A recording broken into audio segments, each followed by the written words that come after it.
What's up, LA? We are wrapping up here. Did we decide yesterday was what?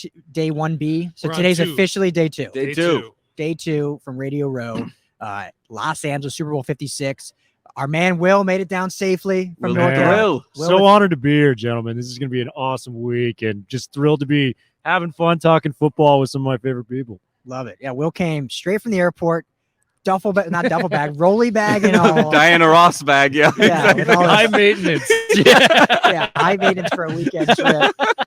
But couldn't be more thrilled. Ryan Anderson, what's up, brother? How you doing? Doing great. Yeah, absolutely. Day 2 in the books. Day 2, early start for me and you. Yeah. We got here at 8 a.m. to do our first interview. Yeah, so that means in LA time, for those that don't know, we left about 6:30. Yeah, we only live about 13 miles away. But yeah, not far. That downtown traffic caught us. Yeah, and I had to get gas, of course. Didn't plan ahead. Jamal the Madman Madney, what's up, brother? How you doing? Well, it's great to be here, Ryan. I'm actually just so happy that the four of us are in a room together, in a table together. It really feels like the LAFB community and family. So just thrilled to be here. And sorry I couldn't join you guys in the morning, but it's been a great day. Yeah, you were up late. Watching 30 for 30. So you phrased it, you were working, and then it came out over our lunch. So much work for Jamal. Like, did you guys catch new 30 for 30 last night? The tuck rule was compelling. Okay.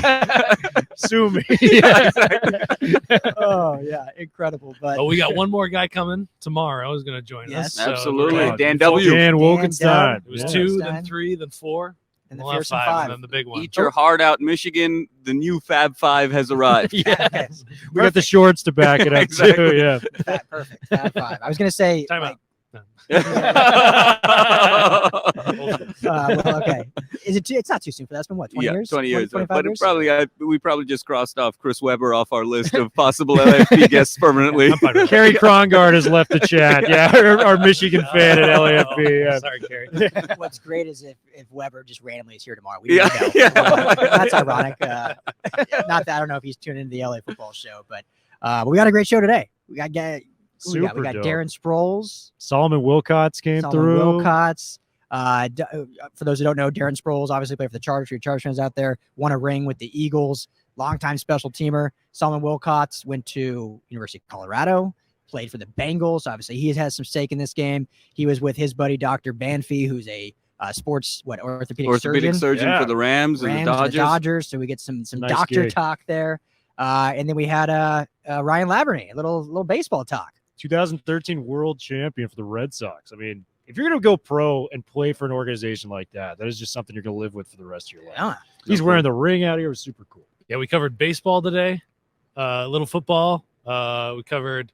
We also had a hockey guest on. Yeah. So we covered a lot of bases Absolutely. today. EJ Johnston. Sorry, that was probably my favorite guest of the day. We had him on talking about a new ice hockey league. Speaking of that too, so we had a fun 3-on-3 ice founder of 3 Ice, where it's is it ironic that EJ is the one starting 3 Ice and Ice Cube was the one who started the Big 3? Hey, there's some lineage there. There's some lineage there. The mind doesn't work as quickly, right? Sometimes the bulb doesn't go off until later in the day. One of those when anyone that's worked in restaurants has done this. You work all day and you get home and you wake up at 2 a.m. and you're like, I didn't bring ketchup to table 30. Right. One of those moments. Exactly. That's my table 30 catch-up moment for the day, for sure. Okay, Ice Cube. We'll have to hit him up, and I wonder if he got that naming rights or something. So, Ice Cube, who performed. Did you see he performed at NASCAR? Ice Cube down here at the Coliseum. Yeah, I heard about that. I didn't see him perform. Yeah, I heard he killed it. And there were some lowriders. Yeah, probably. Yeah, I think there was. I heard it was a sweet event. What one of you said they spent like $1 million on the track? Yeah. $1 million on the track. They built it. It's probably torn down now, or if not shortly. So do you think I think it looked like a cool event, but do you think they even made that in revenue? They must have. I mean, they had to have, but the crowd looked pretty packed for the LA Coliseum. Yeah. It looked like, and obviously there's TV deal, but definitely absolutely. Still $1 million just for the track. Yeah.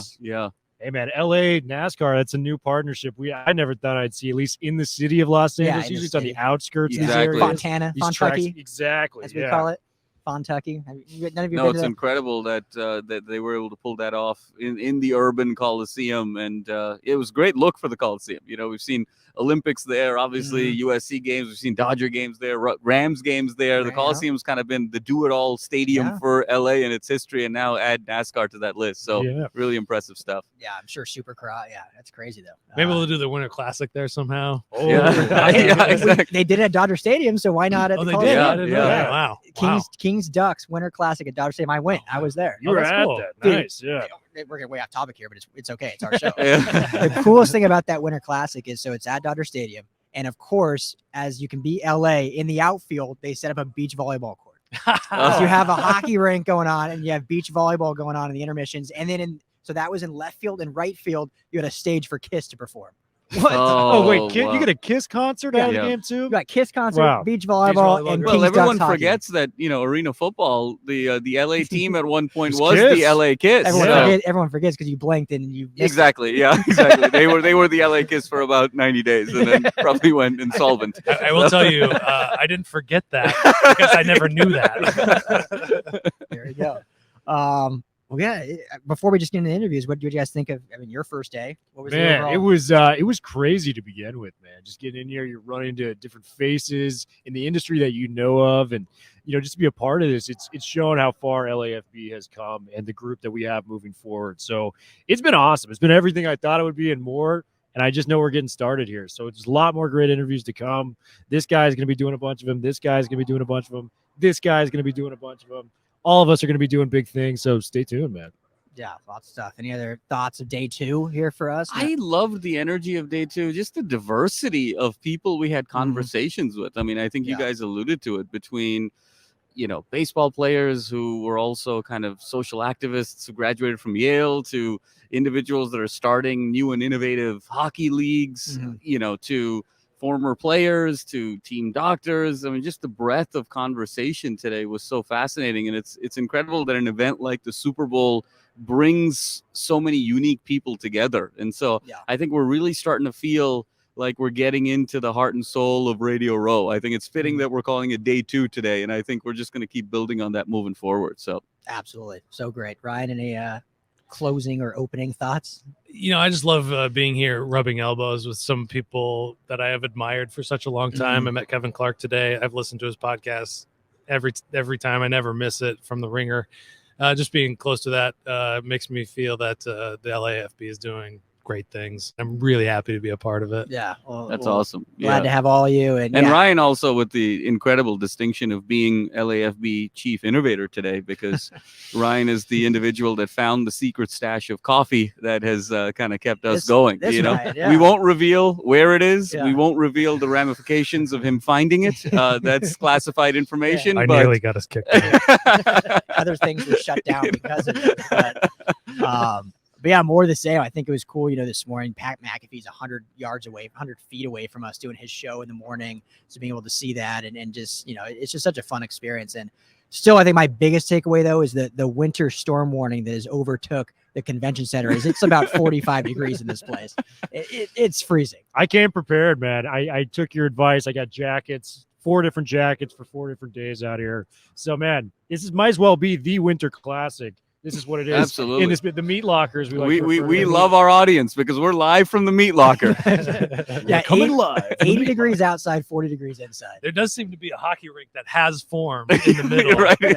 Some sort of condensation. So we're going to strap our skates on.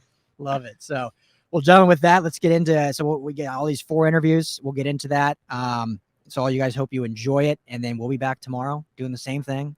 With a bunch of different people and having a lot of fun. And so thank you to all of our LA football listeners. Hope you enjoy. And, if you hear or think of anyone that you might want to hear, we can't guarantee they're going to be here, but hey, we'll make an option out there, make a trans. I think there's going to be some Chargers players rolling through here. Obviously the Rams players will not be here, but we'll be able to see them through virtual stuff that they do throughout the week. So we'll try to get info on that as well. So, but with that, let's just jump into all these interviews we did today, and we'll check in with all you guys again tomorrow. Gentlemen, appreciate you. See you tomorrow. Peace. Well, welcome out to Radio Row here in Los Angeles for the Super Bowl. We are so lucky to have one of our first special guests of the week, the big man himself, Mr. Solomon Wilcots. How you doing, sir? I'm doing great, guys, and thanks for having me. We are thrilled to have you. We're going to have some Bengals talk. You being the Bengal yourself, you were there the last time they're in the Super Bowl. That's going to be a fun conversation to have. We're going to kind of get into some of your predictions for the game, who you think has an advantage coming into this week. But I want to start. One of the questions I love to ask football players like yourself is, where did your love of football come from? Was there an age or a moment particularly where you're like, this game is for me and I want to be a part of this in some shape or form? Yeah, as a kid, I played for Greater Compton, Little League, Pop Warner football, just right there in Compton, right down the road. Kind of grew up just like other kids, playing a lot of different sports. But football was just captured my imagination. I embraced the physicality of it. I had 3 older brothers that used to pummel me, and I figured I'd play a sport where I get to hit someone back and wouldn't get in trouble for it. And it seemed to be a really good fit, and but I loved running, loved tackling, I loved catching the ball, it was just everything about the sport that I absolutely love, even as a little kid. And it kind of gave my dad and I a chance to bond. We actually used to watch Rams games when James Harris was the quarterback, and then Pat Hayden was the quarterback, then Vince Ferragamo was the quarterback. And so we watched a lot of Rams games together, and it just broke our heart because every time we got into the playoffs, it was either the Vikings blocking a kick or a punt, or we were losing to the Dallas Cowboys. It was just, you could write it down every single year. And then finally they get to the Super Bowl, and then they play one of my other favorite teams, the Steelers, right? and then, it's Terry Bradshaw and Stallworth. I'm like, wow. So, Jack Youngblood was my favorite player. So all of those things sort of conjure up memories of my early days of falling in love with the game. Absolutely. And, you had a very successful high school career out here. You were recruited by a lot of different schools. Mm-hmm. What made you choose Colorado at the end of the day? Coach McCartney was a big, name in the college football world. What brought you out there to Boulder to play at the next level? I remember playing in a Sid Gilman camp. It was an invitation, and Sid Gilman was phenomenal. Yeah. It was at Point Loma College, and me and Jerome Tyler, who's a good friend of mine, he ended up choosing to go to USC. And when I chose Colorado, he was like, "What are you doing?" 'Cause they weren't winning at the time. I said, "No, dude. It just, for me, it was not just a place I wanted to play football. It's a place where I wanted to live. It's a place where I wanted to grow and study. I thought it was a good academic institution. I knew we were going to be playing against some wonderful teams, Nebraska, Oklahoma. I remember lining up and looking across the way as a freshman. There's Turner Gill. There's Roger Craig. There's Irving Fryer. Wow. There's Dean Steinkooler. There's Barry Remington. Dave Remington, Outland Trophy winner. Is it called the Remington Award now? It's called the Remington Award now. That's the guy. Every last one of these guys looked like they stepped out of Atlas magazine. And you remember Mike Rozier was a Heisman Trophy winner. Yeah. And then, you play Oklahoma. You had Marcus Dupree. You had Keith Jackson. Yeah, dude, listen. So I knew if you ever want to play in the NFL, it starts right here. Look at those guys, So, no, it was a great place. And got to tell you, a couple of years later, we're recruiting everybody in L.A. Yeah. Everybody in L.A. wants to go to Colorado now. So I'd like to believe I was on the front end of that kind of wave. We built something very special, ended up winning a national championship a couple of years after I left, but I helped recruit guys like Eric B. You were a part of that, man. Yeah, you were a part of that. Building blocks. We almost had Jamel Holloway when he was at Banning. I remember sitting there, and then he goes to Oklahoma, right? Yeah. But, I was part of that, and it was I knew I had chosen the right place. I tell people every day, if I die and come back, I'm going back to Boulder. Wow.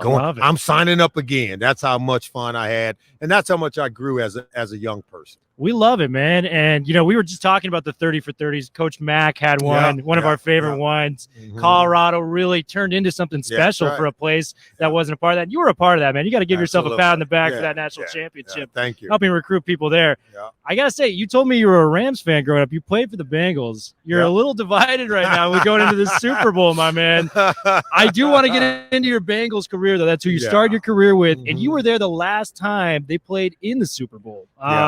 Kind of just give me what the Super Bowl preparation week is like, because me and my buddy right here, Jamal, we have no idea what the players go through leading up to a game like this.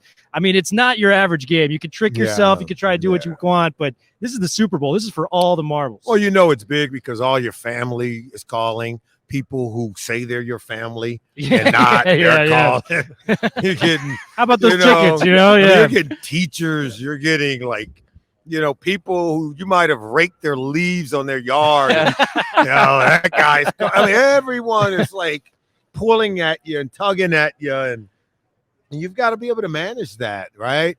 Those are relationships that are built over a lifetime, and you don't want it to come down to this one game while you may lose a friendship or lose a relationship. Sure. But yet you can't put those things in front of the game that's most important to you. Yeah. Because it's very fleeting. This game's going to be over, said and done, and there won't be anything you could do to change it. And so you have to handle all that stuff before you get to really focus in on the game. And it's going to be required. And I always say you cannot win the game until Sunday, but you can lose it between now and kickoff. Yeah. The lack of preparation, lack of focus, the lack of due diligence, not getting your proper rest, right? And making sure that you're preparing and doing everything you can. Because I think the worst thing in life is to live with regret, right? Totally. Is to have to say, man, I wish I would have did this. Man, I wish ain't no do-overs. Can't do it again. One shot, right? Yeah. This ain't the best out of 4 out of 7. This is not a series. It's a one-day event, one game, one opportunity, right? Isn't that a song Eminem kind of did? One shot, one opportunity. That's absolutely right. Okay. Well, I've been hogging all the questions. I want to let my man Madman over here ask some too. Solomon, leading into the game, can you speak to a little bit about what the Bengals being in the Super Bowl kind of means to the city of Cincinnati and that fan base, and what really that environment is like? Good question. I mean, it's a city that's gone through a lot, right? A lot of years of being on the bottom end of the scale. Marvin Lewis came in 2003 and lifted the team up, but got them into the playoffs. And almost every year it ended up in heartbreak, right? And they would be disappointed. And then Joe Burrow, you draft that kid, and remember, he's from the state of Ohio, so it's not like he arrived town, no one knew who he was. He was Mr. Football coming out his senior year, playing in Athens. He goes to Ohio State, and all the people who wanted to see him play never got to see him play. And we were really disappointed. Then he goes to LSU, and I can tell you right now, everyone was waiting with bated breath at the start of the 2019 season. And he didn't disappoint us. Week after week, he got better and better. He went through murderer's row of SEC competition and just annihilated the competition, and in a way that was impressive. Absolutely. And he played in the pro-style system. So, we knew who we had in Joe Burrow, and things began to change. Yes. And there was already a few of those players already there, Joe Mixon, Tyler Boyd. But, you get a T. Higgins, you start to add those pieces, and the optimism has gone to another level. Once they beat the Kansas City Chiefs and won the division title and was going to playoffs, I think even those who were like left over as doubters had to start believing. You beat the Chiefs again, second time around. Now it's just, fait accompli. Everyone's on, but there's no more room on the bandwagon. Let's just say that. It's thoroughly packed. But no, optimism is high. We're one game away. It would mean everything to the city of Cincinnati to bring home a Vince Lombardi trophy. It's been a long time waiting. Yes. This is their third Super Bowl appearance. They went twice in the 80s and lost to the same team, the San Francisco 49ers. They lose to another California team. In the Midwest, they don't like California anyway. No kidding. I have to defend my home state every day in the Midwest. Tell me about it. I've got family up in Michigan. They're like, what are you crazy hippies doing out there? California, they're just jealous. But anyway, they really are. Hey, man, we ain't got snow out here. We ain't got snow out here. I told him, I said, if so many people hate California, why everybody keeps coming?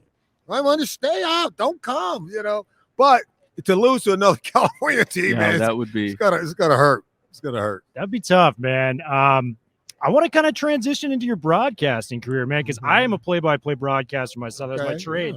You became a color commentator, my man. What made you want to make that jump? Because for me, it's easily the coolest job in the world you can have. You're paid to watch football and play. I was never an athlete like yourself, man. I couldn't get on the field, but I can commentate like that. What made you want to get in the booth with some of these play-by-play guys that are the biggest and best around, for that matter, too? I studied at the University of Colorado, and and studied in English literature. And I remember my professor taking me over to the J school, and we started, with the writing and just learning, how to be a good storyteller, right?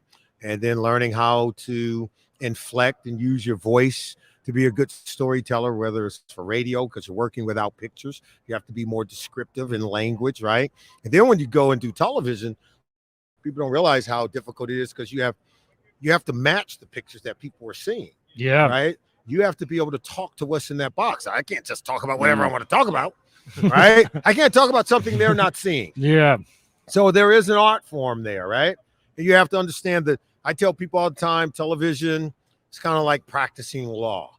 There are different disciplines of law, right? If you do mergers and acquisitions, don't show up and trying to get somebody, a divorce in divorce court, because you're going to screw that up, right? It's not the same. There are different disciplines of law, but in television, there's various disciplines. I worked as a local reporter at the NBC affiliate in Cincinnati. Then I became a sports anchor, which, as you well know, is very different. It's more highlight driven, right? Building the packages, you're That's right. cutting and Building the chopping pack, them up. absolutely, absolutely. Did all those things, and then I was fortunate. I got hired at ESPN, became a sideline reporter, and I remember the day I was hired. I was coming in to be a reporter because I covered college basketball, I covered Major League Baseball, I covered NBA basketball, and then I was asked to be a sideline reporter, and the phone went silent. It was like, Are you there? Are you okay? I was like, yeah. He was like, well, you could do that, can't you? I was like, yeah, of course I can. never did it before. And I'm working on Sunday Night Football, a national televised deal, and I ended up winning an Emmy 2 years later. So it's like, you deserve it, man. The gods smile on us, but no, you work very hard. And then when I got the call from CBS to move into the booth, I had never done it before, and I told him okay, how about we do an audition, because, I wanted to give it a shot. And, but lo and behold, it went well, and ended up working with Ian Eagle. The rest is history. Spent 16 years at CBS doing that and working in the broadcast booth. So I went from sideline to the broadcast booth and watched Joe Theismann and Paul McGuire and Mike Patrick when I was just a sideline guy, but I watched them do it. I watched them run and control the production meetings. And so when I got my at-bat, I felt pretty confident I could pull it off. Yeah, and you did, man. I mean, the Emmy in 2 years, you're saying you're lucky. Sounds like skill to me, man. You crushed it. So you just out Joe Burrow, because he's just in the Super Bowl in year 2. You won the Emmy in year 2.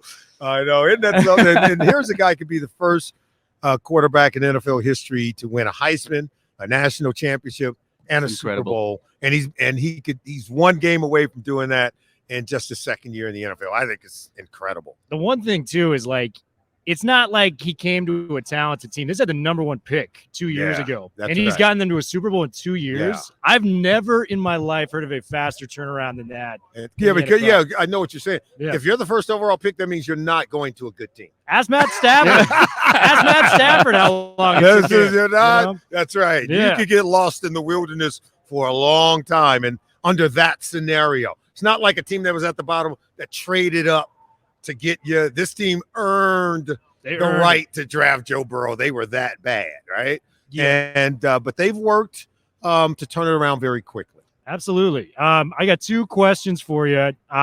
First, what is the best game you've covered as a color commentator? Everyone has that game that stands out in their mind where it was either a crazy scenario happened, an overtime last-second finish, maybe you did a Super Bowl, AFC Championship, something like that.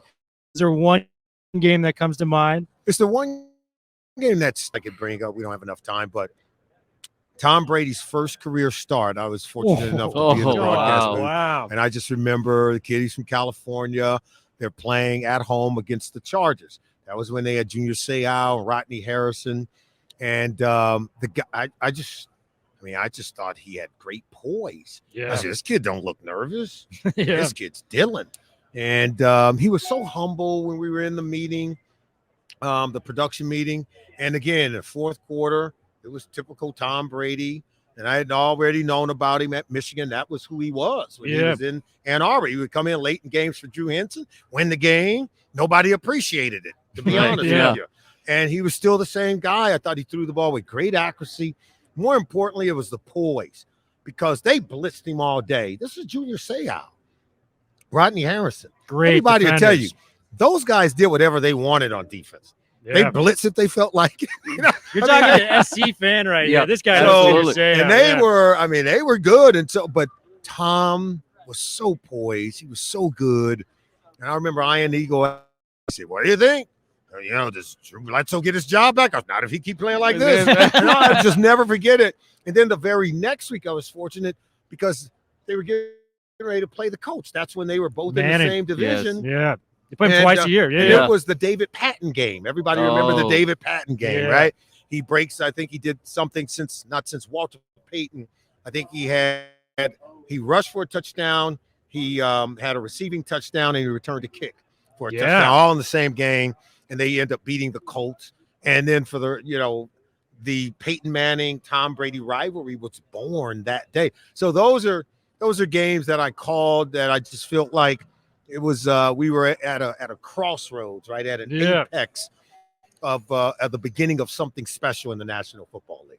Yeah, you could not pick two cooler games than that, in my opinion. Yeah, Tom Brady, yeah, I mean, yeah. we look at him as the greatest of all time. Madman and I got to know, it's Super Bowl week. You're a former Bengal. We just found out you were a Rams fan growing up. Yeah. I got to get a prediction, my man. Who are you taking in the Super Bowl Sunday this week, man? Well, I was drafted by the Bengals. They gave me my start in this league, and so I'm Rob. Been on the Joe Burrow bandwagon all season long. I believe they're going to win the game. I don't. Oh, wow. I really do. I believe they're going to win it, and I say that with great confidence. I'm not saying it's going to be easy. I know Aaron Donald's going to leave his imprint on this game. Von Miller's going to leave his imprint on this game. Jalen Ramsey, but Bengals are a special team. They're young, but they're talented. They come from big time programs. They put their socks on the same way. 30-27. Oh, And now, okay. my team, my partner here, Dr. Michael Banffy, he's a Rams guy. I'm a Bengals guy. And we've been teammates all day working here on Radio Row. love it, man. And we still been able to stick together. Wow. Even though we're picking different That's teams. a testament to the bond. That's right. That's right.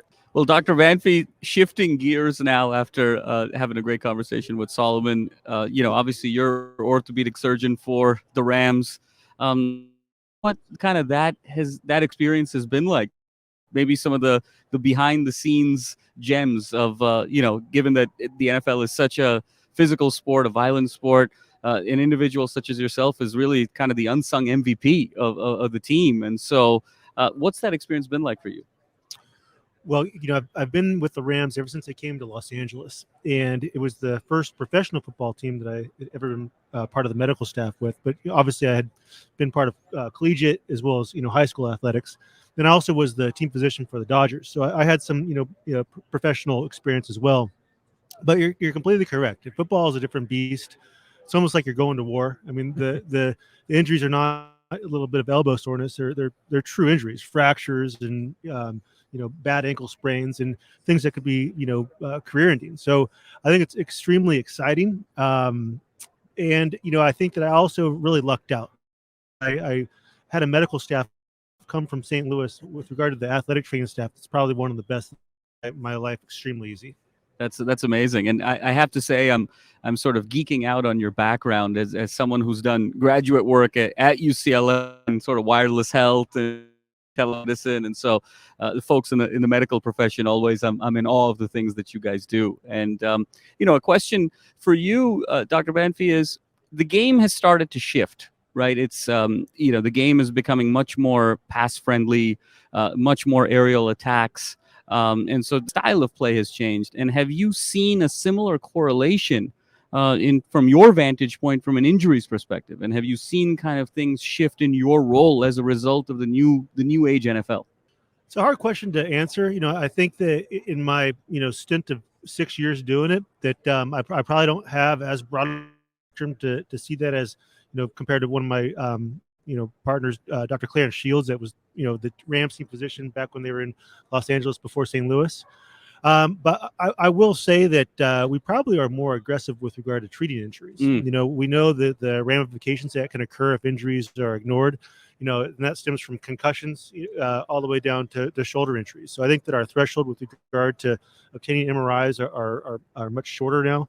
And, we may not, halt someone's season to treat an injury surgically that can be treated with conservative measures. But at the end of the season, if they have a proper or a legitimate amount of time to recover prior to the following season, then it's definitely something we talk about. Oh, that makes a lot of sense. And at what point would you say you come in to sort of make that determination of the players going under the knife, or this is something that we can sort of manage with, a customized regiment over the course of the season? Well, it certainly is a group decision. It's something that is discussed between the player, the physicians, the athletic training staff, the coach, as well as the agents. Everyone is involved in this, and there's lots of phone calls that are made and lots of opinions besides our own that are brought into it. But it really boils down to what the injury is. If it's an ACL, it's an ACL, and they're really going to damage their knee if they try to play through that. So that decision's pretty easy to make. On the flip side, if it is a shoulder instability episode where they had a first-time dislocation, then those can be treated quite well with a brace. But we do know that the braces aren't perfect. So, like I was saying before, if we get to that scenario where we can get it fixed, not have them miss any time, and that's kind of the perfect setting. That's incredible. And I think last question for you, Dr. Banffy, is how has your role or your approach been different when dealing with professional athletes versus, say, the general public, or being in a kind of a more traditional sort of hospital environment? Well, I'd like to say everyone's treated the same way. Yes. And that's how I try to approach everything. Certainly there are, different stakes in a professional athlete with regard to missing time and the financial consequences that can occur. But in all reality, we're all human. We all have similar injuries. So I just think you need to take in the specific context of the injury with where that person is professionally, and then, weigh the risks and benefits of conservative care versus surgical management. That makes a lot of sense. So now, before we let you go, gotta ask, Sunday, the big game, from your vantage point, the genius IQ that you have, what's your prediction Sunday, Rams Bengals? How do you think it plays out? Well, Solomon and I have been going head to head all staff between the two teams. I like our defensive line. I think that our defense is really clicking right now. I think that there's also the underdog story, and a lot of people would like the underdog to beat the more star-studded team. But one for the Rams, one for the Bengals. Going to be a compelling game on Sunday. Dr. Banffy and Solomon, thank you so much for joining us as always. Thank you guys, man. This was awesome. Thanks, guys. Yeah. We're the LA Football Network, and we're out. All right, switching up a little bit from our football talk all week to talk about my love, my actually favorite sport, grew up playing it, talking a little hockey. Joining us on the LA Football Show, EJ Johnston, founder of 3 Ice Hockey League, which we'll get into. But first, EJ, what's going on, man? How you doing? It's great to be here, man. I'm excited. First Radio Row, I heard, right? It is. So I've done a lot of media in my career. Actually, in a previous life, I was in the fashion space, and so I did a ton of this stuff for the fashion world. But this is larger scale, definitely more interesting, and it's great to see all the diversity of different stations and sports, and I'm enjoying it. It. It's new for me, but I like it. It's funny. I was telling these guys. So I was in Miami in technically 2020, right before everything shut down, and we were like the only podcast network there. It was like all radio. It was, we were like barely got on with podcasts. And now I'm sure you've walked around, there's a ton. It's like the way the world shifted, podcasting is so big now. 100%. The format, who knew that the long 2-3 hour conversation would trump in a more snackable media landscape, that would be the format. It's great. I'm a huge podcast guy. Yeah, so. It's easy to consume. So, but yeah, we're talking a little hockey. So give us just a little bit before we get into this awesome league that I think you're starting, but just give us a little bit of your background and kind of why you love the game and your history there. So I'm lucky. I grew up in a hockey family. So my dad, Ed Johnston, played 16 years as a goalie in the NHL. Went on to coach the Blackhawks, the Penguins, was GM for the Penguins in Hartford. I like to think growing up around winners like Mario Lemieux and Bobby Orr and Phil Esposito and Jaromir Jagr sort of hopefully rubbed off on me. I like to think that. You guys can let me know by the end of this podcast. But, so just a really great way to grow up. And just became a passion of mine. And so for me, I'm always a sports guy. I love football. I'm a Steelers guy. I'm a Penn State guy. So football is certainly a passion of mine. Soccer is a big deal. Used to be a scratch golfer, but I started this business, so that's gone by the wayside. Okay. You can say you're still scratched. That's fine. Yeah. We won't know either way. We won't tell. One scratch, always scratch. Well, listen, you get me on the course, and if I shoot 85, you'll know I'm full of it. But, for me, just a huge sports fan, and I spent a lot of time professionally in other spaces. So I sold media for Fox Sports. I worked for IMG, the big sports marketing firm, and ran their fashion division for a long time. And then came out to Hollywood and lived here for a long time and made TV shows. So NBC, BET, you name it. But I was a tourist in Hollywood. I was a tourist in fashion. This is my passion. This is my core. And it was a lightning bulb moment watching the rookie camps for the Penguins and the New Jersey Devils, seeing the 3-on-3 session in the overtime for the NHL really, get a lot of traction. And then just seeing the snackable leagues out there having success. Formula E, the Indian Premier League, the short form version of cricket, if you're not familiar with it. Big Three basketball. Just all having a lot of success, and I call them snackable leagues. Yeah. And I thought, you know what? The NHL's overtime session is the best part of hockey. We have actually a better product. You can make the same case for cricket. That's actually the short form version is a better version of the long form, and I think that's what we've got here. So it kind of hit me like a lightning bolt, and I got to work on it, and it's been 4 years. That's great. Yeah, I love it. So the season officially starts this summer, right? June 18th. We drop the puck in Vegas, and then we finish off our championships in Vegas. But we'll be hitting Denver and Hershey, Grand Rapids, Pittsburgh at the NHL building, Bridgestone in Nashville, Quebec City on the Videotron Center. Your old stomping grounds, Denver. We'll be at Magnus Arena. Craig Patrick was actually, who's our commissioner, was the AD there, and he also won 2 national championships there as well. So Craig's resume is pretty interesting, but maybe another show we can talk about him.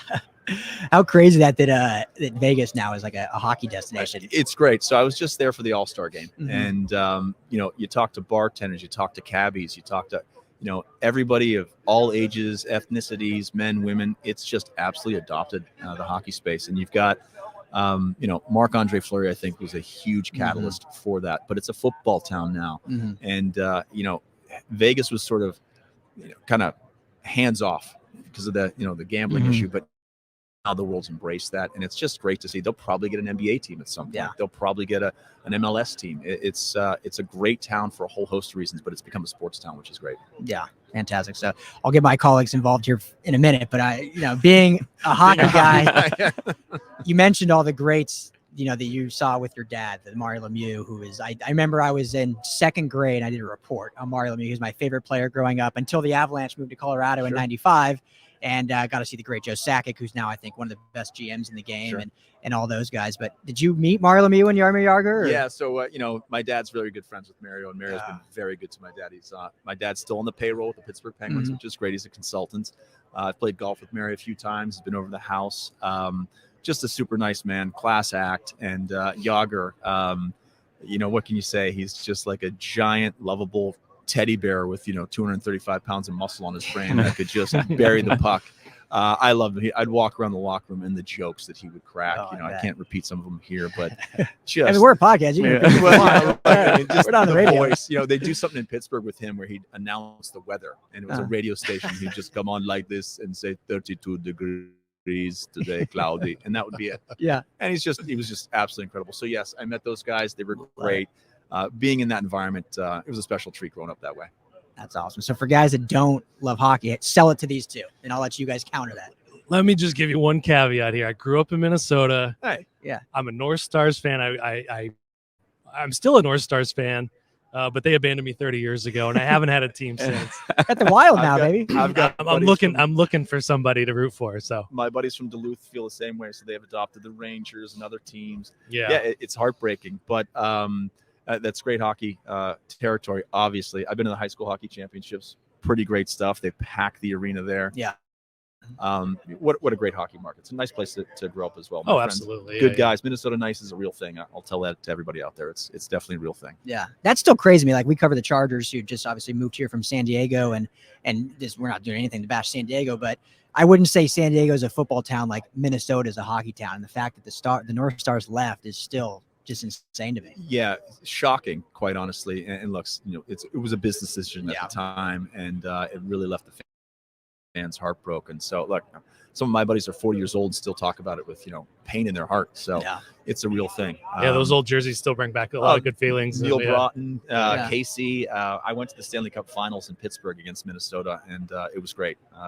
The Minnesota North Stars uniform is fantastic. Them and the Nordiques, those are great throwback jerseys. Nordiques are the best. Yeah. Some of those Hartford Whalers, those are good. Those are good too. Well, my dad helped design those. Oh, no kidding. He actually helped change the Pittsburgh to black and gold when he first got there in '79. Get rid of the blue. Then he got the dark navy blue design for the Hartford Whalers. The Kelly green is fantastic. I think that's the one you're talking about, right? Well, I just like that logo with the H and the W. It's great. All integrated. I see where you get the fashion from then. If you're doing fashion side, started with the dad. Absolutely. All right. Absolutely. I'm looking at pictures of your dad online. He's playing goalie without any face mask whatsoever. A mask. Yes. Obviously, that's how they did it back in the day. I mean, how tough was that guy?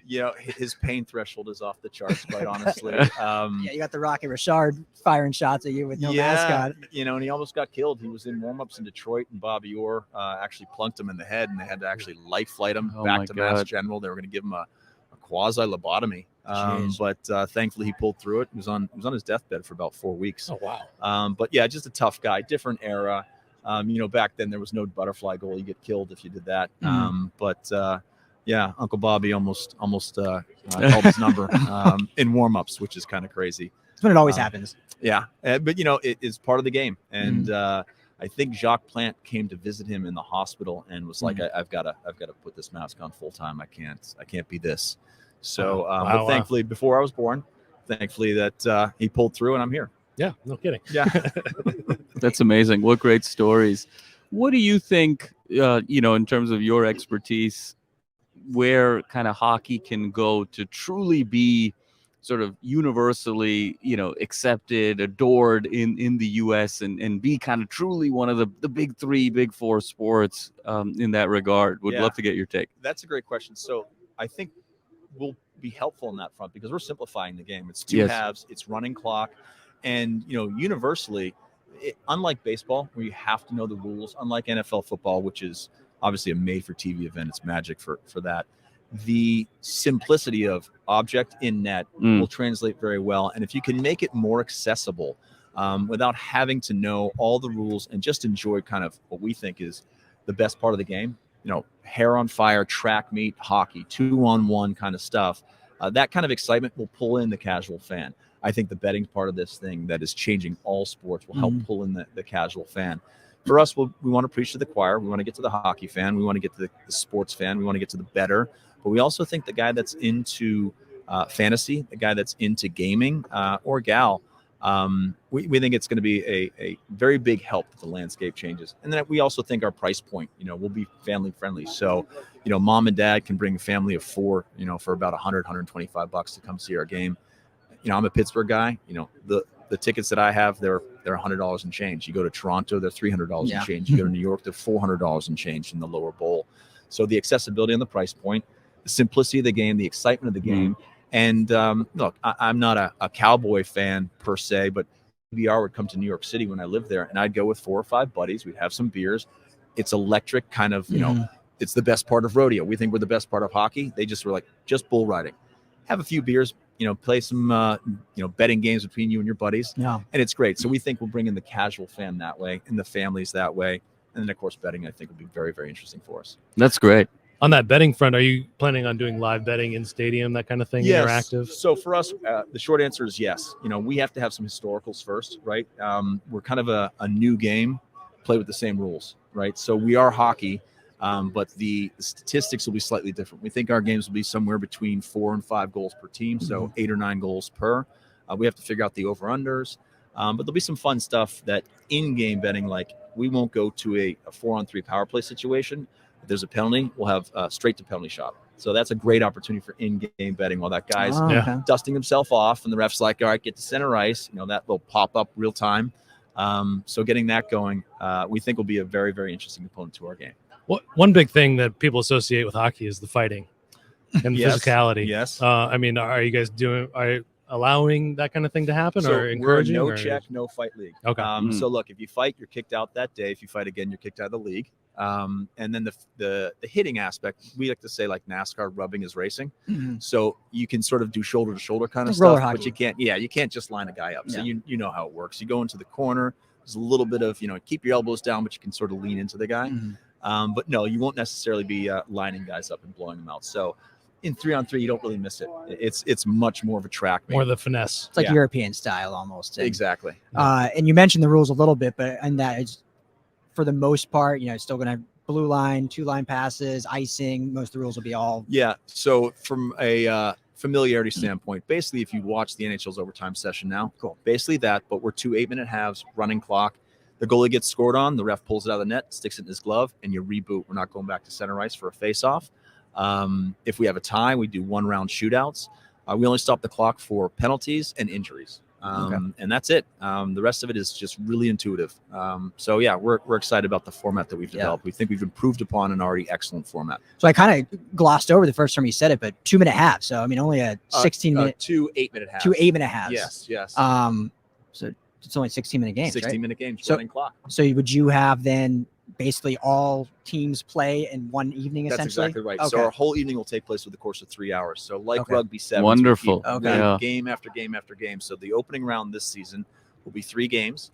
3 of those winners advance, and then the losing team that scores the most goals becomes the 4th team in our 2 semifinal games, Cool. and then our championship game. So 16 minutes per game. You scrape the ice in between. Yeah. Some Zamboni time. The whole evening for a fan is 3 hours. That I think that's super cool because you get that tournament Absolutely. style feeling. And you get a winner. Yeah. So, from a betting standpoint, Yeah. it's great. From an entertainment standpoint, and there's no ties, obviously. So we crown a winner, and then we do that for 8 straight Saturdays. And then we go back to Vegas where we kick off.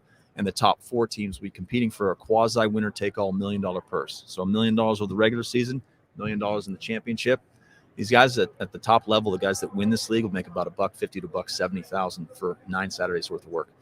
Sign me up. Yeah. I haven't played in like 10 years, but hey, if you need Hey, people. look, we got guys that are in the ECHL and AHL. That's meaningful, and guys over in Europe. We've got players that are coming over, and if you're making 150,000 euros in a European league, that's great. But it's 6 months, maybe 7. It's every day. You can't do anything else. For our guys, it's we fly in on a Friday, play the tournament on a Saturday, rinse and repeat. Yeah, that's fantastic. 'Cause I wasn't.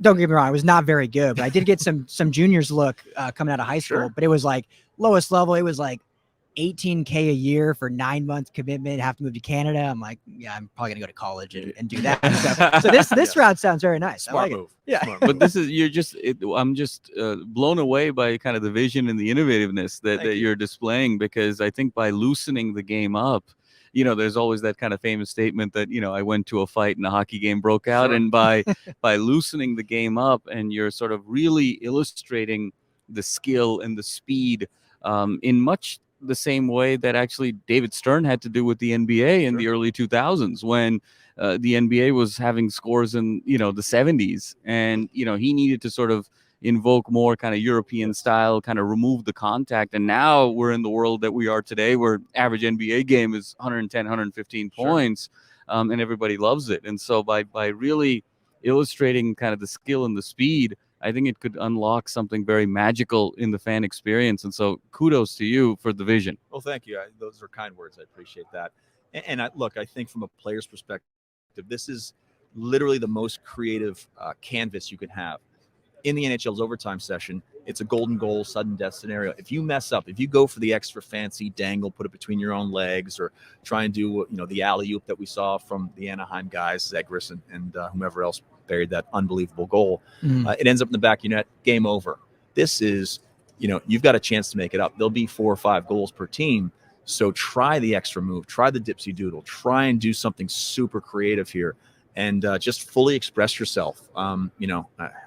That Bruce Lee interview when he's talking, just being a fully expressive creative artist, right? Showing himself through his martial art. If I'm a hockey player, that's what this is. Yeah. I can absolutely try the most interesting, creative, risky move in the game, and the tic-tac-toe passing and all that stuff. So, one, it's a nice compliment, and 2, we really think we've created a format for the players to showcase the most interesting parts of their games. That's fantastic. And the other sort of model, I would say, and the analogy for 3-ice, it would be arena football. Right, Sure. the Arena Football League relative to the NFL, and so I'm sure you've kind of done the strategic thinking behind that. How do you kind of see 3 ice relative to the NHL versus, say, arena football to the NFL, and what's kind of worked for arena football, what hasn't, and how do you kind of think about that in terms of the future of 3 ice? Yeah, I mean, the word we like to use internally is we're additive. So we're in the summertime. So the NHL has an unbelievable product. I'll always be a fan, but there's a 6-month window if your team doesn't make the playoffs. We think we're a really exciting version of the game. I won't call it more exciting, but I think it's the best part of hockey. That's our tagline. To me, the complementary nature of it, it's more opportunities for players, more opportunities for fans, more opportunity for betting. It's a year-round opportunity. And the summertime season, if you're not a golf fan, if you're not a baseball fan, nothing. Look, football's got a nice young demographic. We'll have a nice young demographic. You're probably 50 or 60 years old paying attention to baseball or football. I think their average age now, golf, I should say, the average age is somewhere around 50, 51 in those two sports. The NHL is about 5-6 years younger. We think we'll be in the mid to late 30s. So showcasing something great in the summertime, we think will bring a whole new fan. Terrific. Yeah.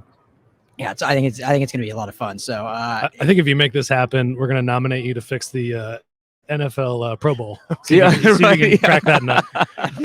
The All-Star game, it's getting tough. It's getting really tough for all these leagues. Look, I probably had a few ideas on that we could talk about in another podcast. But the All-Star game is a challenge for those guys. Yeah. So last thing for me that I want to ask Sure. and toss these guys, but we got to, before you get out of here, we got some high profile coaches in this league. So Absolutely. talk to me a little bit about who is actually going to be heading these teams. And I know, like, when the XFL, for instance, in its last reincarnation, the coach was also like the GM of the team. Are these coaches going to be kind of the Same same thing. recruiting their drafting their players? That's exactly right. So we've got Brian Trottier, Larry Murphy, Guy Carbonneau, Grant Fuhrer, who's one of my heroes growing up, Joey Mullen, and John LeClaire. Yeah. So they'll actually wear 2 hats. So they're going to be drafting their teams. We have a closed door event. Our tryouts are in Vegas.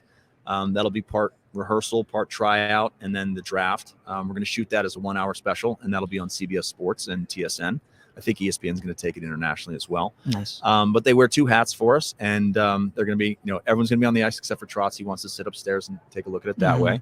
But there's some big names here. We have some star power. So if you're a little bit older, those guys should hopefully be a cachet. And then if you just love hockey or you just love sports, the guys that we have coming in, AHLers, ECHLers, XNHLers, there's a lot of star power that's going to be on here. We have a couple big names that'll be in that I'll announce at some point in the very near future. Love it. Can't wait. I'm excited. So go I ahead. love the smile on your face, man. You're a hockey guy. I can I'm tell. a hockey guy. Yeah, I played Ryan's for. popping out of his chair right now. He's ready. Rubbing the hands, proverbially rubbing the hands together. And he's a better too. Yeah, I almost played for 10 years, and it's I played football too, and I love football, love covering football. But playing wise, I miss hockey the most by far.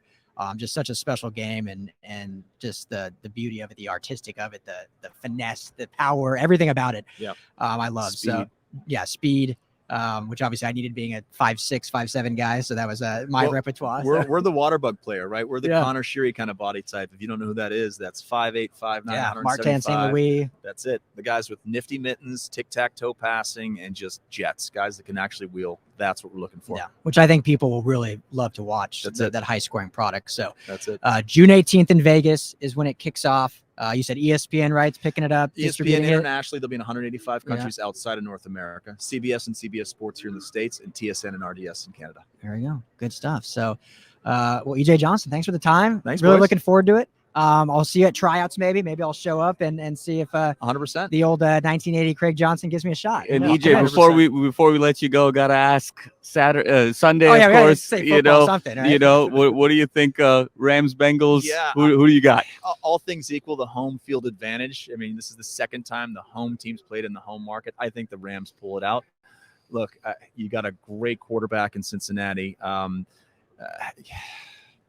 Probably a high-scoring game, probably somewhere in the 30s. I don't know what the over/under is for this thing, but I'm going to give the edge just based on home field advantage to the Rams. Yeah, we Love like it. to hear that. Yep, absolutely. That's what we think anyway. Yeah. So, well, thanks for the time, EJ. My Appreciate pleasure, you. guys. Really appreciate it. Take care. Thanks. What is up, and welcome to Super Bowl week at LAFB. We are lucky to be on Radio Row. Will Decker here with my main man, the Madman. What is going on, brother? What's happening? Not much, man. We got our boy Ryan Anderson, too, one of the writers here. What's going on, Ryan? Doing real good. Happy to be here. We are lucky to be joined by 2013 World Series champion Ryan Lavarnway. What is going on, my brother? What's going on? Just happy to be here. Dude, we are so stoked to have you. We got a lot of questions. 10 years in the league. Played with the Red Sox. Your buddy David Ortiz may have just been inducted into the Hall of Fame coming up this year. I got to talk about the World Series. You're showing the ring. Maybe we can get that for the camera right there. That thing is pretty badass, to say the least. Give me what was it like being on a team that won the entire thing? Because that's what we're dealing here with Super Bowl week. You got the Rams, you got the Bengals fighting for it. You were on a team that, is in that 1% that won the whole thing. What was that experience like for you? So you got to remember, it's either you win it and you're a part of history and you're a hero in that city for the rest of your life, and you have this ring where, when I got my rental car today, I paid for the Ford Fiesta and I got the Mustang convertible with a helmet. So it's either that or you're the second place team where nobody even remembers 5 years from now who the second place team was. So good luck to all the football players playing in this week's game. It's an unbelievable opportunity, and that's what you dream about as a kid, right? You don't dream about playing regular season games. You play about you're in the Super Bowl or you're in the World Series, Game 7, 3-2, 2 outs, or fourth quarter, 2 minutes left on the clock, right? That's what you dream about. So these guys are out there living their dream this week. I'm really excited for them. Absolutely, man. And one of the key talking points we were talking about is just how hard it is to make the major leagues. It is such a struggle to get through the minors. I've got roommates that played at Arizona State. They're doing the same thing, still going through the minors. How did you get through that time period, and how just difficult was it to get that crack at the Major League Baseball level? It is an unbelievable grind, and I saw so many players that were maybe the best players that I've ever seen. They're the best players on every team they ever played on, and they never made it. And then there's the guys that you're like, how did this guy even get drafted?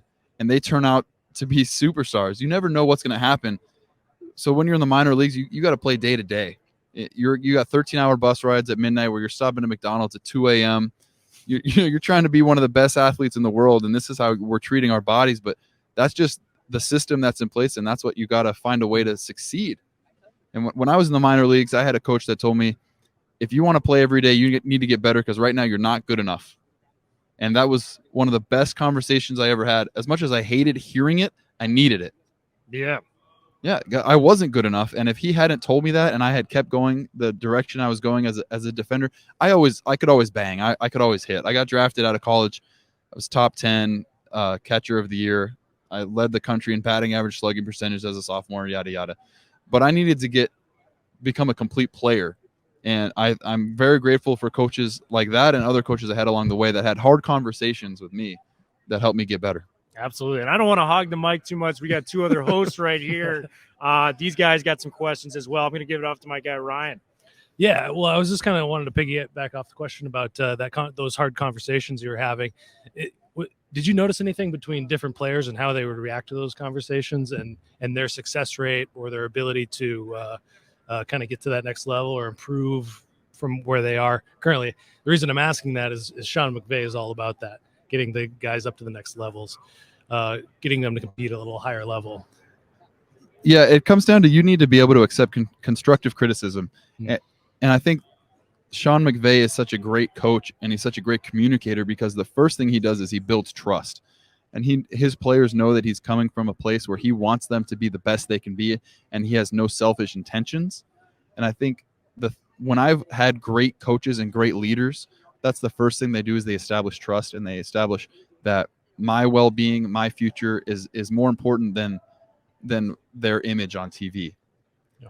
So you have those conversations. If there's trust there, you need to be able to take that as constructive and not have your ego hurt, because this man is trying to help you get better, and his job is to put a winning product on the field. So he wants you to be the best you can be. He's not rooting against you. No. So keep some perspective, take it as constructive. If you're out there listening right now and someone's giving you criticism, how can you take that as positive, and can you get better? Can you look in the mirror and say, maybe I needed to hear that? Yeah. Flat out. Yeah, that's great. And you played on a championship team. You played on all sorts of teams, probably some winning, some losing. Like, is there a distinction there that you notice, the different locker room vibes, different cohesive vibes between, different players, the strong leader, maybe like a David Ortiz or something like that? Or do certain locker rooms lack that or have that, or, you know what I mean? Yeah, no, I understand exactly what you mean. I've played in the big leagues in parts of 10 seasons. I've been on 2 playoff teams, and I've been on probably 4 or 5 teams that were last in the division. The biggest things that I've noticed on the teams that are really good and succeed and the teams that really don't is that we're all pulling on the same rope in the same direction. And ego is out the door. That 2013 team with the Boston Red Sox, on day 1 of spring training, I met Johnny Gomes for the first time. Johnny Gomes, Yeah. very, very good leader, very intimidating man if you don't know. And when I introduced myself to him, I said, "Hey, how you doing, Johnny?" And the first thing he said is, "I'm just one day closer to the World Series parade right now." Wow. And he set the tone and he set the Love that. expectation from day 1. And we didn't worry about jinxing it. We didn't worry about like, oh, don't talk about it, it won't come true. We're going to make it a reality. And the scoreboard at Fenway Park, the Green Monster on left field, they have the AL East division. They have the little cards for the place. Yeah. And him and Ryan Dempster would just yell at the people that run the stadium, say, just paint Boston in the number 1 spot because we're not losing first place all year. What a mentality right there. That is freaking awesome. Yeah. Confidence. That's amazing. Ryan, this is a special week. Obviously, it's Super Bowl week and so much buzz in the city around the Rams and the Bengals. There's also something else going on in the NFL this week, and that is kind of the lawsuit from Brian Flores and against the NFL along the lines of systemic inequity. And I know that you are a very proud Jewish American, Israeli American. You were inducted in the Southern California Jewish Sports Hall of Fame. A very successful athlete. I'm sure you have had to embark on systemic inequities along your journey of success. And I'd just love to kind of get your thoughts on how you see systemic inequity in sports and any takeaways about what's going on in the NFL. I'm not familiar with the lawsuit you're talking about, so I can't speak from an educated place on that. What I do know is that I have faced anti-Semitism, especially since I announced that I was playing for Team Israel for the first time.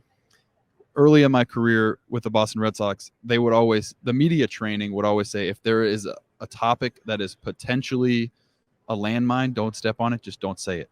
So the first thing they taught us to do was to non-answer. And I've had to kind of train myself to get away from that, because building a brand and Yes. giving something to the media is kind of the way the world is going at this point. When I deal with anti-Semitism, I try to think about it, and there's 2 types. There's the seemingly innocent, where you make a joke that you don't know is not funny, or you say something that makes someone feel less than, and you may or may not even know. I approach that kind of anti-Semitism in my own life by giving someone the opportunity to correct themselves. What did you mean by that, and did you mean it to make me feel this way? Most of the time, people did not mean it that way. People didn't understand it wasn't funny, and they backpedal. And I hope that in those instances, they learn something and they don't do it again. The other kind is when it's intentional and there's hate in their heart. This is when you're talking about shooting at a temple, hostage situation that happened last week. And in those cases, there's no correcting it. Those type of people have hate in their heart, and you're going to have to hope that eats them up from the inside before they hurt someone else in the world. But again, when I talk to groups, when I talk to colleges about dealing with anti-Semitism, I hope that a lot of the time that you're experiencing it, it's the first kind where it's innocent and someone can learn from it and not do it again. So well said. Thank you for sharing that. It's a great perspective to have too, because you're kind of putting in your shoes like, I know you didn't mean it that way. I just want to hear it from your voice so we can be on a good level when it comes to that. I got to hear this. Best David Ortiz story, best Johnny Gomes story. These are 2 of the best guys, biggest personalities within the game. I got to hear where you're coming from on those. Johnny Gomes. So I told you about the first time I met him. There was another time where he kind of helped me understand what he viewed a good player as. Yeah. And in the game, we talk about baseball, football too, I'm sure. But in baseball, the analytics and the statistical analysis that's totally changed in the course of my career. In the last 14 years, the game's been flipped on its head. I always thought, you hit 300, you're a good player, right? Yeah. Johnny Gomes, at one point, we're watching video in the the video room at Fenway Park, and he goes, how many RBIs do you have, and how many runs scored do you have, and how many games have you played? And I'm like, I don't know. Let me look at the computer, right? Who keeps that? I know my batting average. They put it on the scoreboard every day. And he's like, well, how do you know if you're a good player? I'm like, I don't know. I'm a good player because I'm hitting 299 this year. He's like, no, if you don't score a run or drive in a run every game that you play, you're not a good player, because you only win if you score more runs than the other team. So how are you helping us win? And he was so locked in on winning, right? Keep the most important thing the most important thing. I love that about him. And then David Ortiz, maybe a little bit less serious. That's what we were kind of banking on. Yeah. Sorry, We've heard all the poppy lore, man. Yeah, I'm getting deep on you here. So David Ortiz, every day during batting practice, he'd work on something the first round. He'd go oppo, he'd hit down the line, and then the last 2 rounds, what he would do was he would try to hit it out of the stadium to right field. And we had in Fenway Park, for anyone listening that doesn't know Fenway Park, there's one red seat about 7,000 feet away from home plate where Ted Williams supposedly hit a ball. Oh wow! And if you've seen what Ted Williams looked like versus what David Ortiz looked like, plus the live ball era, David Ortiz is definitely hitting it farther than Ted Williams did. And every day he's aiming for the seat, and he's coming about 70 feet short. And he's like, no way that skinny MFer hit that red seat in a game. That's in the era where they're like smoking cigarettes in between at bats too. Just not the premier health era that we're in now too. For sure. So yeah, wiry Ted Williams. Wiry Ted Williams. Well, you're a motivational speaker now. You're kind of traveling around doing that. I want to hear you talk about what you're going to these, events speaking about specifically. Yeah. So again, I've had the opportunity to play for Terry Francona and Buck Showalter and just amazing leaders that helped me take my game to the next level. And it's really important to me to pay that forward to the next generation. Whether you're a baseball player, whether you play any other sports, or whether you have other goals in your life that seem impossible, it's not. Yeah. Anything is possible if you just raise your standard and you leverage your network and you understand who you are and what's important to you. And I want to take the things that I've learned from these great leaders and share my conversations that have been pivotal and life-changing to me. And hopefully one person at least in every audience that I speak to is inspired and can achieve something that they never thought was possible. I love it, man. And, I want to pass it off to these guys. They've got some more questions going on. For sure. But yeah, you guys got anything? Yeah, absolutely. And so, Ryan, I'd love to kind of get your take. You seem to have such a strong kind of moral, ethical grounding, such an intelligent individual. A lot of debate in baseball, kind of the 2 big debates in baseball, right, is the analytics and then what to do kind of with the steroid era in the Hall of Fame. I'd love to sort of start with the latter, and we just had kind of a Hall of Fame vote, Bonds, Clemens, etc. What's your take on whether those individuals should be deserving to be in the Hall of Fame or not? My take is yes. Short answer, yes. I think the writers got it wrong by keeping those 2 guys out of the game. Obviously, the steroid era at this point, looking back, is a black eye on the history of baseball. But you can't tell history without the black eyes. Or you can't tell the history of World War II without telling about the Holocaust. You can't tell the history of America without talking about slavery. It is ugly, and we hate that it happened. But it happened, and that's part of our story. So if we're going to tell the true history of baseball, we need to include the steroid era. And you can do it where it makes sense the way you tell the story, but you can't tell the story of baseball without the guy who hit the most home runs ever. Right. Absolutely. Couldn't agree more. It's a game of history, and you want to make sure that you're representing history the right way. Yeah, you can shape the way you tell the story, but it's part of the story. Exactly. And I'm looking through my research. You played at Yale, correct? I did. Tell me about being a student athlete at Yale. I got a T-shirt and everything. Yeah, exactly, man. It's a really cool school to go to, and we think of it as an Ivy League school. It's tough to balance. Just in general, you're balancing with a baseball career. Yeah, we think of it as an Ivy League school, and they think of it as an Ivy League school, and the world thinks of it as an Ivy League school. And by definition, yeah. And by definition, it's an Ivy League school. What school are we talking about? I haven't heard of Yale Community College Oh, that's of New Haven. What was it like to balance that Ivy League education though with a athletic career? Because you want to go pro in baseball, that's your goal, but you're also getting a top level education on top of that too. So the coaches were really good about, if we have heavy exam period or everyone has a paper due, midterms are coming up, we got no practice. All right. I never missed one class because of a baseball game. Nice. And I that was my college experience. That's what I thought everyone did. And then I hear about schools like, oh no, I went to one class a semester. And it's a little bit different. And when I was in high school, I was not the best player on my high school team. I was the 6th recruit out of 6 my year at Yale that got recruited. So I was the hard worker that grew 12 inches. And you know what I mean? I grew late, but I was the hard worker. But when I went to Yale, I never thought I'd have to answer the question, why did you go to Yale? And I can't tell you how many times in my career I've had to answer the question, if you wanted to play baseball, why did you go to Yale? Well, it's because academics was important to me too. And because in high school, I was not the player that was the best player on the team. I did not get drafted out of high school. So that was my best baseball option as well. And like one of the things I talk about in my speech, especially with the younger audience, middle school, high school students, is academics and getting good grades and getting into a school that a lot of high school baseball players couldn't get into academically allowed me to further my baseball career. And I would not be a Major League Baseball player or a World Series champion or an Olympian baseball player if I hadn't had good enough grades to get into Yale. Absolutely. What was kind of the recruiting process too like? Because you said you weren't drafted out of there. You did go to Yale. Were there any other schools within the California area? Because we know you're from Burbank. Was there any other schools locally that you were looking at? I would have loved to have gone to USC. That's where my dad went, and I got a big fat not interested from USC. The recruiting process for me was I was playing left field in high school because I wasn't good enough to be the catcher on our team. I am the slowest runner on the entire planet. And I went to the Stanford summer camp where they recruited. I got recruited to Yale, Harvard, Dartmouth, Cornell, and UC Davis. And that's it. Hey, a lot of Ivy League schools in there, man. You definitely killed it on the academic front. We can tell with that. I got 2 questions for you. I'm kind of a guy that came up growing up loving baseball and loving the pitching positions. That's what I played when I was younger. Who was the toughest pitcher you had to face at the major league level?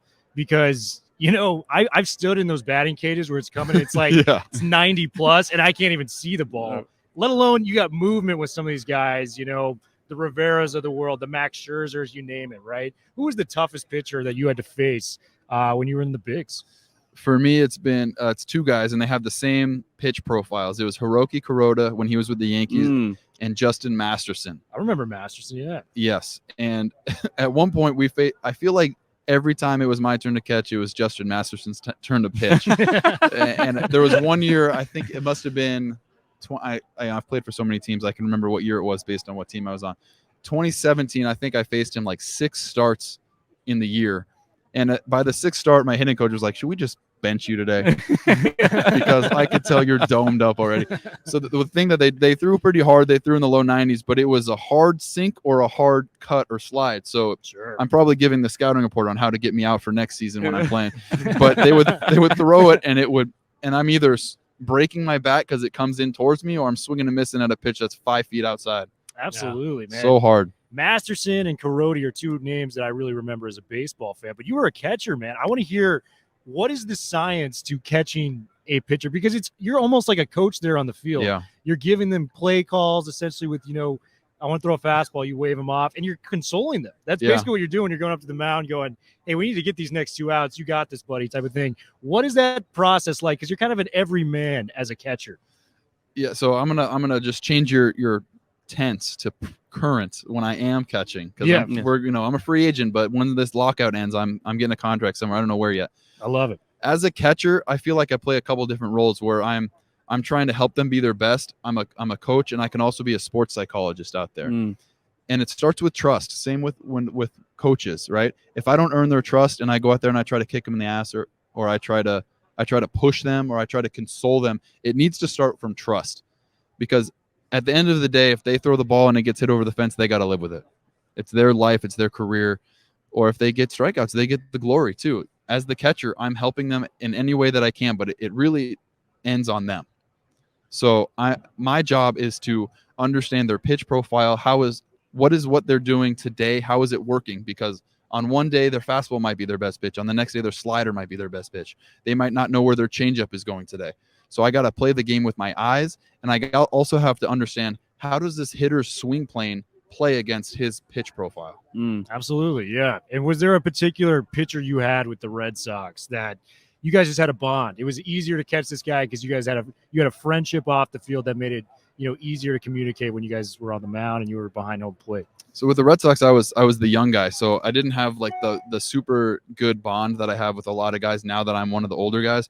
But my first start catching in the major leagues was John Lester. Oh, legend. Wow. Yeah. And to this day, I think he's probably my favorite guy to catch, because he would go with what I wanted. Like, to him, it didn't matter what pitch he threw in a given situation. He believed all his pitches would work no matter what. So he stuck with me, and he had the pitch profile to back it up. He had his fastball, especially to his glove side, inside of righties. It had a natural cut that people had a hard time dealing with. He had that big cutter slider on top of it. He really made people uncomfortable, and it was really fun to be a part of. Awesome, man. Well, we've had an awesome time talking to you. Do you have anything to promote, man? What's your Twitter account? Twitter at Ryan Lavarnway, Instagram at R Lavarnway. Check me out. See what's happening next. Hopefully, there's a baseball season. If not, I'm traveling around, talking to people, trying to help them be their best. Love it. You heard it here first with Mr. Lavarnway. Thank you so much for coming on, brother. Thanks for having me, guys. Yeah. Thanks so much.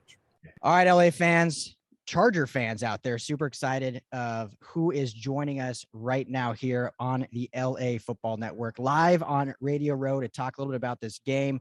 Longtime Charger, also played for the New Orleans Saints and the Philadelphia Eagles. A statistician, put up amazing numbers, which we'll get to. But Darren Sproles, what's up, my man? How you doing? Good morning. Good morning. Good morning. I'm doing good. Excellent. Well, thank you so much for jumping on with us today, and excited, like we said, to get into this game. First, just let's talk a little about the game, and then we can get into kind of what you're up to and what you're doing now. But how surprised are you that the Bengals are in this one? I think the Rams, a lot of people kind of pegged at the beginning when they, got Stafford, all these guys, but I don't think anyone would have picked the Bengals. How surprised are you that they made it this far in the dance? Right. So I had the Rams going, but then with Cincy, they it was a shock to me because I thought that the Chiefs were going to be there, but I'm happy for Cincy though. I'm happy for him. Yeah, being a former running back, what's your thoughts on Joe Mixon and what they've been able to do? And obviously the story's about Joe Burrow, but I don't think Joe Burrow does what he does without Joe Mixon in the running game. How's your thoughts on the running game out there in Cincy? Like, I love Mixon, man. Mixon's a real deal. But I feel like with this game, they're gonna have to run the ball, and they're gonna have to have a quick game to keep the Rams like D line like on their toes, because it's a dominant D line now. Yeah, that's definitely the big thing. There is the D line versus the offensive line, which Cincy we know is not quite as good. Yeah, definitely. Right. You were running back. Tell us your thoughts on a D line like that with Aaron Donald, Greg Gaines, Sebastian Joseph Day. Did you ever face any dominant D lines like that you can that you were freaked out about going into Sunday?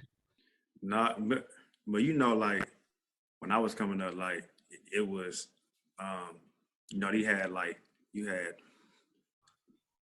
Pittsburgh, you had the Ravens, like they was always like the top ranked like defenses, like back in the day. But I feel like with Cincy, like they're gonna have to mix it up with them a little bit. Like it's gonna be some screens, like because they coming after the quarterback. Set them up with some screens and stuff like that. Keep them on their toes. Slow down that pass rush. Yeah, that's the thing we've been talking about so far all week is the Rams pass rush and how they can just disrupt. And against Tennessee, Burrow goes down 9 times. Obviously, they still win the game, which is amazing in its own right. But I think the Rams with Von Miller and Donald and those guys can really get after him. Who, Darren, in your day? I know Ryan just kind of asked about dominant defensive lines, but who's just a player that you were like, man, that guy is not someone I like to be tackled by? Or every time you went up against him, whether it was a division rival or you just knew you were gonna get your best out of him, and he was a guy that you didn't want to have to see in the hole waiting for you getting there? Or did you fear nobody? I mean, you can be honest. It really wasn't nobody. Like I feared like in the hole or nothing like that. But like as a player, like anytime like you had to go up against like Dwight Freeney, like you knew like on third down, whatever, like our tackles, you had to help them. Like it wasn't no like you got to hurry and get out for a route. Like, nuh-uh. You're going to have to wait for a minute, help the tackle, and then you got to get out. But, like, he was, like, the main person, like, that, like on Mondays, when you go in, like, your team meeting, like, you circle him. Yeah, so good. So that was your job, blocking him occasionally. Well, not really blocking him, just kind of chipping him, like, you know what I'm saying, In the way. to slow down that rush, to slow down that spin move he have, like stuff like that.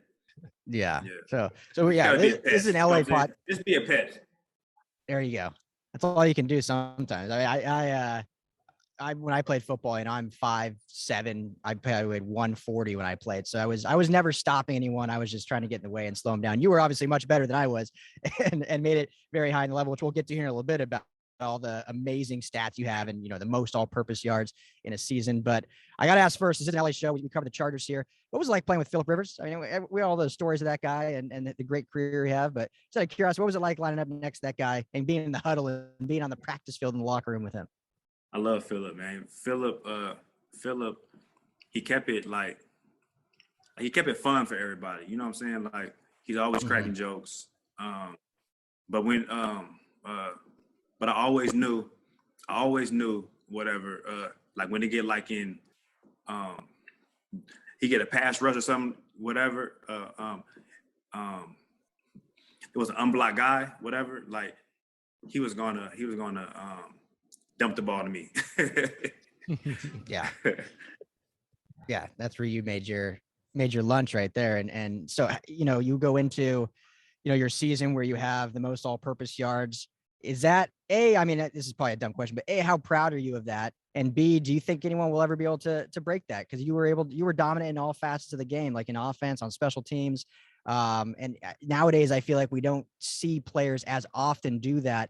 When they're dominant in offense, we don't see them put back as a return guy as much. Every now and then we do, but do you think that record will hold up?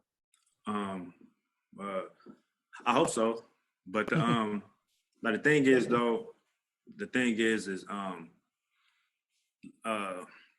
like with all-purpose, like for a player, like to get that record, they got to play they got to play the whole season, and then you're gonna have to get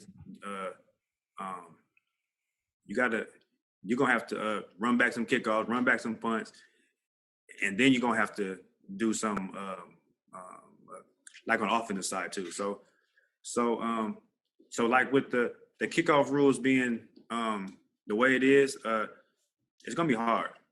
Yeah, I don't know if I see anyone doing that anytime soon. Yeah, no. I mean, that's one of the matchups I'm watching for this game in particular. The Los Angeles Rams haven't been great on special teams. Just kind of found a return guy in Brandon Powell. Brandon Powell, thank you. I was about to say Buddy Howell. We talked about that earlier on the way here. But what's the what? I mean, you got all the big stats in the return game: 9 touchdowns on special teams, 104-yard return. You're way up there in the records in terms of those yardage gains. What are you trying to do out there on special teams? Is there what's the goal? Is it to return it for a touchdown every time? Are you a certain amount of yards you're going after? What's the expectation on special teams? You want to take it to the house every time. You want to take it to the house, but like your main thing is to focus on is putting the offense in great field position. Like, you know what I'm saying? So like that's your thought process first. Then if it's a big hole for you, then your next goal is to score. Like, you know what I'm saying? So so you pretty much just want to change the game, pretty much. Absolutely, yeah. So, all right, John, let's talk a little bit about Yahoo before we get you out here. So, appreciate you taking the time to talk with us. But you got the Kansas State purple Yahoo sweatshirt on. What's going on with fantasy and betting and what's going on with this big game? Talk to us about it. So I teamed up with Yahoo Sports. Yahoo Sports is a go-to destination, man, for all sports fans. Yahoo just launched a free big game prompt quiz. It gives fans the opportunity to win up to $10,000. And Yahoo is also bringing fans closer to the game with the Yahoo Sports $1 million daily fantasy contest. And for more info on all of this, you can go to sports.yahoo.com or you can download the app. Perfect. So is there a prop that you're looking at on this, or something you're looking to bet on in that contest particularly? See, like with me, I'm not much of a bettor, but if I was, I would be going with I'll be going with the Rams. I love it. Yeah, you worked hard for that money, right? You don't need to take any chance, but I think the Rams are a good bet. I think they're good bets. So okay, so that kind of answers the last question here. But who you taking in this one? Rams, Bengals. Rams, I think 4.5-point favorites at this point. We'll see that change. But Darren Sproles, who do you like? Who you taking? I am going with the Rams, but I'm going to cheer for Cincinnati though. Oh, okay. Okay. All right. Well, the thing everybody wants to know from Darren Sproles is Gatorade color. What are you betting there? What color are you going for? What everyone wants to know. Hey, but you know what? If we can get a powder blue, but Gatorade throwing on, you know what I'm saying? Like have some Chargers in there too, like, you know what I'm saying? I like that. I think that like Arctic Charger color blue or similar. Charger blue, yeah. Right. So I lied. Last one, and then we'll get you out of here. But I just have to know, to our Chargers listeners, how you liking this new team, this new squad with Justin Herbert, Austin Eckler is kind of, I'm not calling him Darren Sproles, but he's kind of shifty like him. He's utilizing the passing game.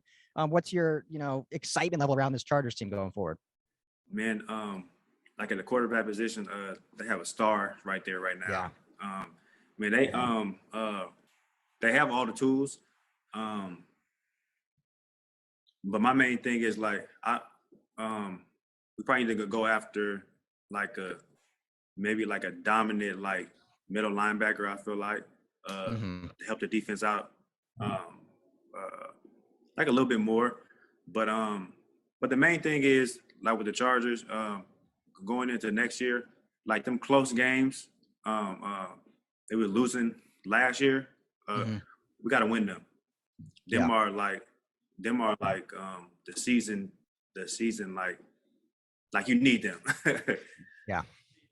Well, yeah, I mean, they were 30 seconds away from being in the playoffs in that overtime game. And when you have a guy like Herbert, you just want to see it get done. But yeah, I think adding a D tackle linebacker to help with the run game will certainly help in that. But Darren Sproles, the man, one of the best players that I've ever watched, electrifying out on the field, doing stuff with Yahoo Sports now. Make sure to check out Yahoo Sports for all betting needs and stuff for the big game. But Darren, really thanks for taking the time, man. Appreciate you. And best of luck moving forward. Hopefully we'll cross paths again. All right. Thank y'all for having me on. I appreciate it.